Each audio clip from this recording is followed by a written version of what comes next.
ये कहानी शुरू होती है वेस्ट वर्जीनिया के दूर दराज के जंगलों से, जहां एक सुनसान सड़क के किनारे रिची और हेली नामी कपल को लोग क्लाइंबिंग करते हुए देखते हैं। अब जैसे ही रिची ऊपर पहुंचता है तो इसे अपने सामने गंदे पानी से भरी हुई एक नदी दिखाई देती है और अपनी जीत की खुशी मनाते हुए वो हेली को जल्दी से ऊपर आने का इशारा करता है। अब हम हेली को देखते हैं जिसका पाँव ऊपर चढ़ने के दौरान फिसल जाता है और वो हवा में लटक जाती है, लेकिन खुद को संभालते हुए वो एक बार फिर से चढ़ने की कोशिश करती है। जहां इस बार वो रिची को मदद के लिए पुकारती है, लेकिन रिची को सामने ना देखकर वो परेशान हो जाती है कि अचानक अपने चेहरे पर खून के कुछ कतरे गिरते देखकर वो हैरान रह जाती है। तो इसकी नजर रिची पर जाती है जिसे कोई उठाकर नीचे फेंक देता है। अब इससे पहले वो कुछ समझ पाती, कोई उसे जोरों से ऊपर खींचना शुरू कर देता है, लेकिन वो जल्दी से अपनी रस्सी को काटते हुए खुद को संभालती है, पर वो संभल नहीं पाती और नीचे गिर जाती है, जहां उसकी नजर रिची की लाश पर पड़ जाती है, जिसे देखकर वो रो पड़ती है। अब उसी दौरान इसे पहाड़ी से कुछ अजीबोगरीब आवाजें सुनाई देती हैं, जिसे सुनकर वो अपनी जान बचाने के लिए अपनी गाड़ी की तरफ भागती है, लेकिन तभी अचानक उसका पाँव एक नुकीली तार में फंस जाता है और वो गिर जाती है और वो कातिल इसे खींचकर अपने साथ ले जाता है। अब हमारी नजर इस इलाके में हो रही वारदातों पर जाती है, जहां न्यूज में इस इलाके में एक के बाद एक गाड़ी के लापता होने की बात होती है। यहाँ तक कि लोग इस इलाके में किसी आसेब को देखने का भी दावा करते हैं। अब हम फिर इस इलाके से एक गाड़ी को गुजरता देखते हैं, जहां हम कैरिस को देखते हैं, जो अपने इंटरव्यू के लिए किसी दूसरी शहर जा रहा होता है। अब सफर के दौरान वो एक ट्रैफिक जैम में फंस जाता है और ट्रैफिक को आगे बढ़ता ना देखकर वो खुद को लेट होता पाता है। अब वो गाड़ी से उतरकर अपने आगे वाले ट्रक के पास जाता है, जहां वो उसके ड्राइवर से ट्रैफिक जैम होने की वजह पूछता है। तो ड्राइवर उसे बताता है कि 5 मील दूर एक केमिकल ट्रक पलट गया है, जिसके चलते इसको कई घंटे वहीं गुजारने पड़ेंगे। और ये सब सुनकर कैरिस परेशान होता है, वापस गाड़ी में आकर बैठ जाता है और खुद को ट्रैफिक में फंसता हुआ देखकर वो अपनी गाड़ी को वापस घुमाता है, जहां वो अपने लेट होने की खबर इस कंपनी को देता है, लेकिन एक पहाड़ी इलाका होने की वजह से फोन कट जाता है। अब फोन की तलाश में इसकी नजर एक गैस स्टेशन के बोर्ड पर पड़ती है और वो अपनी गाड़ी वहां ले जाता है। अब रास्ते में उसे एक के बाद एक लावारिस गाड़ियां नजर आती हैं और इनके दरमियान से गुजरते हुए वो गैस स्टेशन तक पहुंचता है, जहां उसकी नजर स्टेशन के मालिक पर पड़ती है, जो किसी बीमारी में मुब्तला लगता है। अब वो गाड़ी से उतरकर कंपनी वालों को इत्तला करने की कोशिश करता है, लेकिन फूड डेड होने की वजह से वो राब्ता नहीं कर पाता। अब वो गैस स्टेशन के मालिक से शहर पहुंचने के दूसरे रास्ते के बारे में पूछता है, लेकिन वो इसकी बातों को इग्नोर कर देता है। लेकिन तभी इसकी नज़र वहां लगे एक नक्शे पर जाती है, जहां उसे शहर पहुंचने के लिए कुछ कच्चा रास्ता दिखाई देता है। अब वो गैस स्टेशन के मालिक से उस रास्ते के बारे में पूछता है, जिसे सुनकर वो इसे इस रास्ते के जाने की सलाह दे देता है। अब वो गाड़ी लेकर उस रास्ते की तरफ रवाना हो जाता है, जहां वो घने जंगलों से होता हुआ एक इंटरसेक्शन तक पहुंचता है, जहां इससे एक शॉर्टकट रास्ते का बोर्ड दिखाई देता है।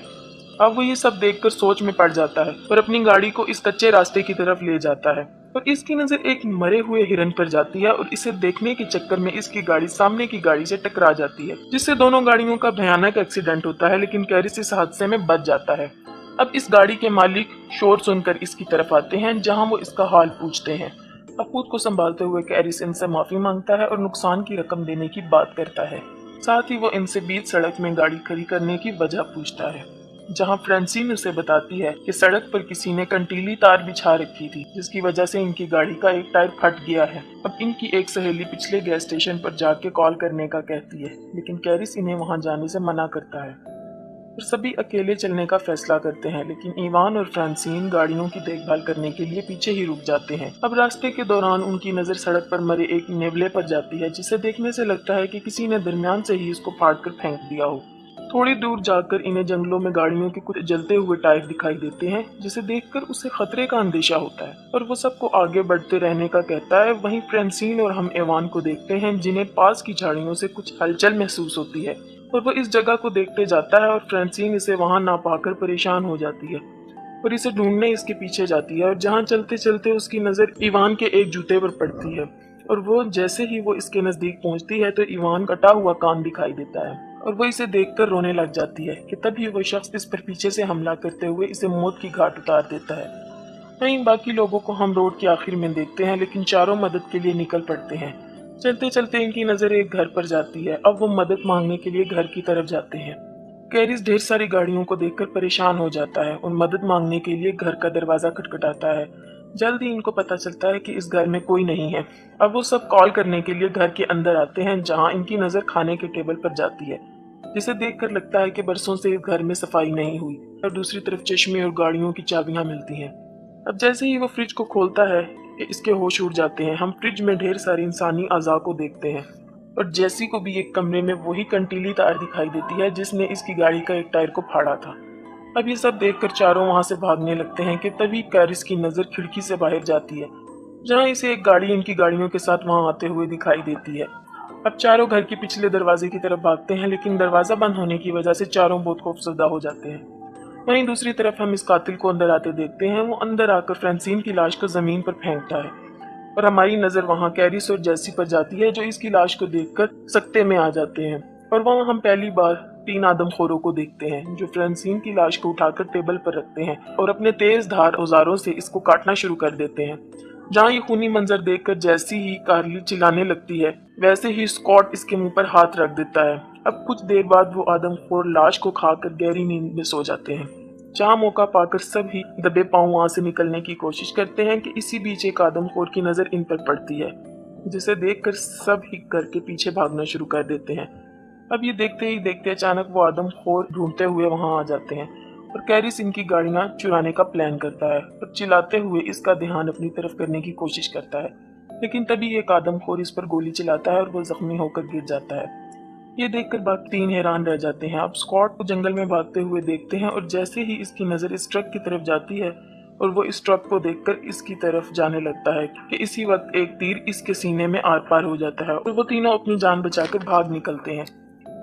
जहाँ कुछ दूर जाकर इनका ट्रक कीचड़ में फंस जाता है और इन सबको वो ट्रक वहीं छोड़ना पड़ता है। तीनों अपनी जान बचाते हुए जंगल से सड़क की तरफ निकल पड़ते हैं।